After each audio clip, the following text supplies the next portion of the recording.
आज हम क्या शुरुआत करेंगे, आज क्लास 8 का अभ्यास का 3 का बी, ठीक है, यानी चैप्टर 3 जो है अभ्यास 3 हुए उसका हम बी वाला बताएंगे। देखिए 3 जो हमारा 3A है, जो 3A है इसको हम पूरा बता चुके हैं, जो कि इसमें 1 2 3 यही इतने सवाल थे और इस सवाल को हम पूरी तरह से बता दिए हैं, प्ले लिस्ट में इसको दे दिए हैं। आप देखना चाहते हैं तो आप 3A का देख लीजिए और इसके बाद आप इसका 3 का भी देखिए, ठीक है। देखिए और हमने 2 का 1 का बताया है, 1 बताया है, 2 बताया है, अब हम 3 बता रहे हैं, ठीक। इसी प्रकार से आपको आगे भी बताते चलेंगे। चलिए शुरुआत करते हैं सवाल को।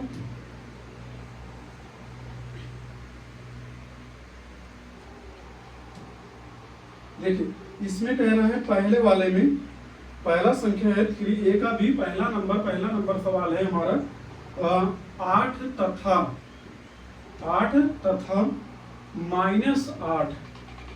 -8 के घनमूलों में कौन सा बड़ा है।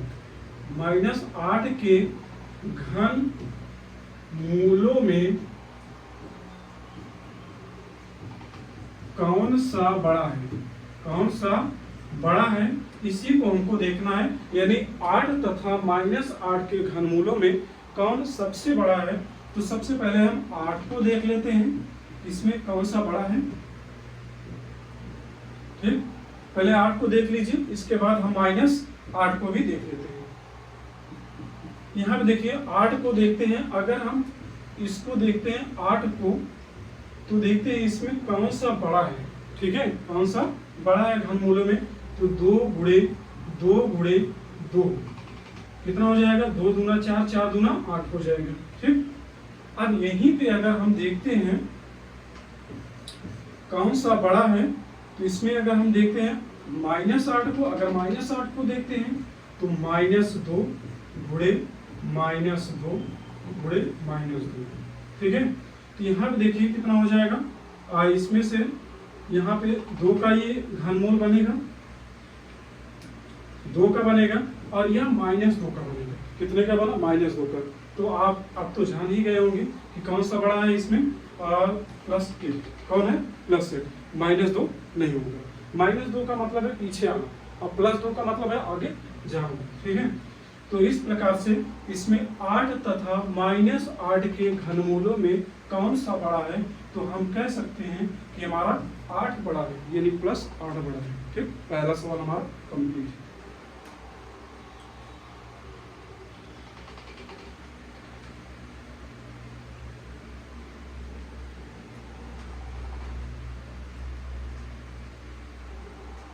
चलिए दूसरा सवाल हमारा है,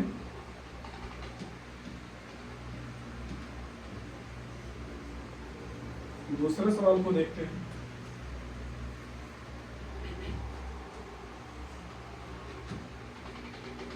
कह रहा 32 में किस लघुत्तम संख्या का गुणा करें कि गुणनफल पूर्ण घन हो जाए।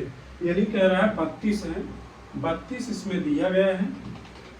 अब 32 को कह रहा है कि किस लघुत्तम संख्या का गुणा करें। आप लोग किताब में देख सकते हैं, ठीक है। 32 में किस लघुत्तम संख्या का गुणा करें कि गुणनफल पूर्ण घन हो जाए, ठीक है, पूर्ण घन हो जाए।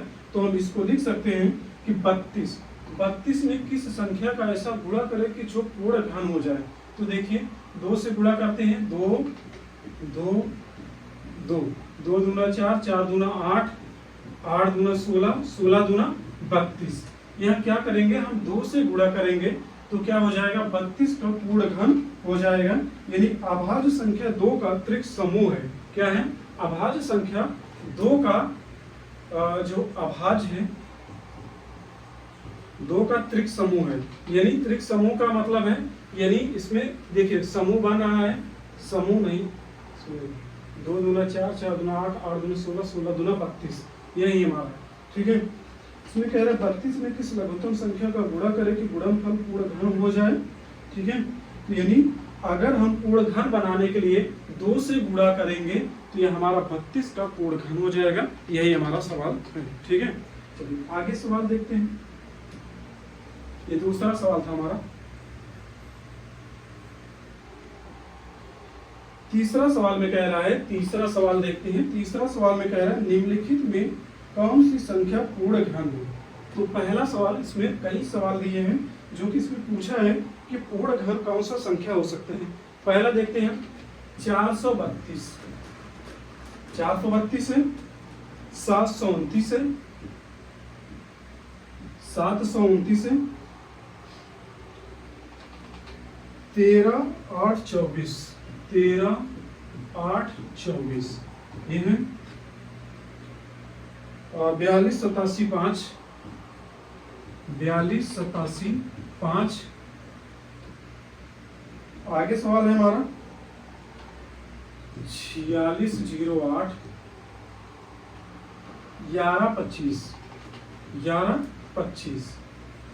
और अगला है हमारा 10/97/6, 10/97/6, ठीक, 10/97/6। इसमें हमारा 58/32, 58/32 यही है। तो इसमें कह रहा है निम्नलिखित में कौन सी संख्या पूर्ण घन है। क्या है? पूर्ण घन। तो हम पहले 432 को ट्राई करके देख लेते हैं, 432 हमारा पूर्ण घन होगा कि नहीं होगा, यही से पता चल जाएगा इसमें कौन कौन सा पूर्ण घन है कि नहीं है। ठीक है, पहला सवाल हमारा 432 है। 432 को अगर हम देखेंगे, पूर्ण घन करके देखेंगे, 432 को देखते हैं, 2 गुणे 2 दूना 4, 4 दूना 8, 2 दूना 4, 4 दूना 8, 432 का ये है ना, 432 2 4 गुणे 2 गुणे, देखिए 2 दूना 4, 4 दूना 8, 8 दूना 16, आप 3 बार लेके जाइए, 16 तिया 48, 16 तिया 48, 48। यहाँ देखिए 48 तिया, यहाँ 8 त्रिक 24 हो जाएगा, 4 तिया 12, 12 2 14, 144 हो जाएगा।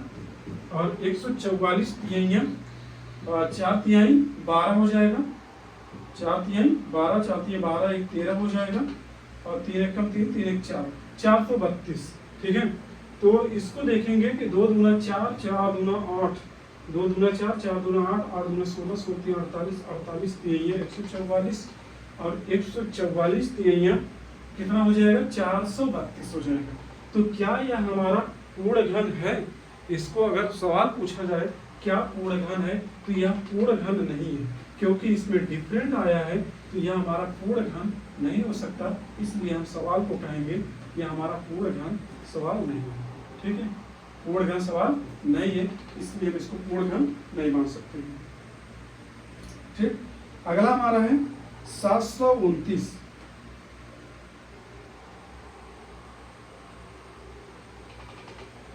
729 है। तो 729 अगर देखते हैं तो हम इसमें इसको मिटा देते हैं, 729 को देखते हैं। 729 को अगर देखेंगे तो यह हमारा पूर्ण घन है। क्या है? पूर्ण घन यह हमारा है। इसको देखेंगे तो अगर हम पूर्ण घन देखेंगे तो 3 गुणे 3 गुणे 3, 3 त्रिका 9, 9 त्रिक 27, 27 में फिर 3 का गुणा करेंगे तो 7 त्रिक 21, 3 दूना 6, 7 त्रिक 21, 3 दूना 6, 81। और फिर हम 3 का गुणा करेंगे तो फिर 3 का गुणा करेंगे तो इसमें 3 का 3 एकम 3, 8 त्रिक 24, और 211 हो जाएगा। फिर अगर हम 3 का गुणा करेंगे तो 211 और 3, 3 एकम 3, 3 एकम 3, ठीक है, 3 दूना 6। और फिर हम अगर 3 से गुणा कर देंगे 633 में तो 3 त्रिका 9, 3 त्रिका 9, 3 त्रिका 9, 3 त्रिका 9, ठीक, और 6 त्रिक 18, चलो हो जाएगा 3 त्रिका 9, देखिए 3 त्रिका 9, 9 त्रिक 27, 3 त्रिका 9, 9 त्रिक 27, 27 तिहाइयाँ, 7 त्रिक 21, 3 दूना 6 2 8, 3 त्रिका 9, 9 त्रिक 27, 27 तिहाई 81, 81 तिहाइयाँ, 3 एकम 3, 3 एकम 3 हो गया, 8 त्रिक 24, 243 हो गया, 243 243 दिए हैं, 3 त्रिका 9, 4 3 12 2 और 3 दूना 6, 6 1 7, 729। ये हमारा पूर्ण घन है, इसको हम सही मान सकते हैं। क्या इसको सही मान सकते हैं, यानी हमारा पूर्ण घन 729 है, 432 नहीं है। तो इसी प्रकार से सवाल को आगे देख लेते हैं। 729 हमारा पूर्ण घन है। ठीक, चलो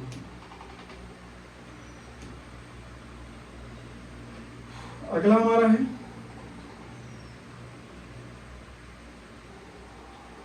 ये भी हमारा क्या है, और 13 82 4, 13 82 4, ये भी हमारा क्या है, पूर्ण घन है, और ये भी हमारा पूर्ण घन है। इस प्रकार से आप निकाल सकते हैं। ठीक है, और ये भी हमारा 82 875, 82 8, ये भी हमारा पूर्ण घन है।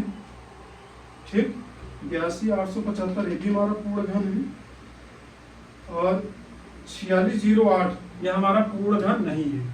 ठीक है, ये हमारा पूर्ण घन नहीं है।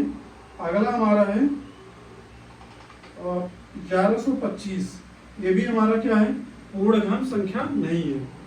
अगला हमारा संख्या क्या है, 1076, ये भी क्या है हमारा, इसमें पूर्ण घन संख्या नहीं है, ये भी हमारा नहीं है। और इसमें देखेंगे पूर्ण घन संख्या हमारा 1 है, 58 32 है। तो इस प्रकार से आप सवाल को चेक कर सकते हैं, और आपको चेक करके बता दिए हैं, और आप इस प्रकार से चेक भी कर सकते हैं। चलिए, हमारा 3 तक सवाल हम बता दिए हैं। अगला सवाल हमारा है चौथा नंबर है। चौथा नंबर कह रहा है निम्नलिखित संख्याओं का घनमूल ज्ञात कीजिए। अब इसमें आपको घनमूल ज्ञात करना है। आगे हम आपको चौथा सवाल बताएंगे अगले वीडियो में। आज के लिए बस इतना ही। अगर वीडियो अच्छा लगी हो तो वीडियो को लाइक करिए और इस चैनल को जरूर सब्सक्राइब करिए। आज के लिए बस इतना ही, धन्यवाद।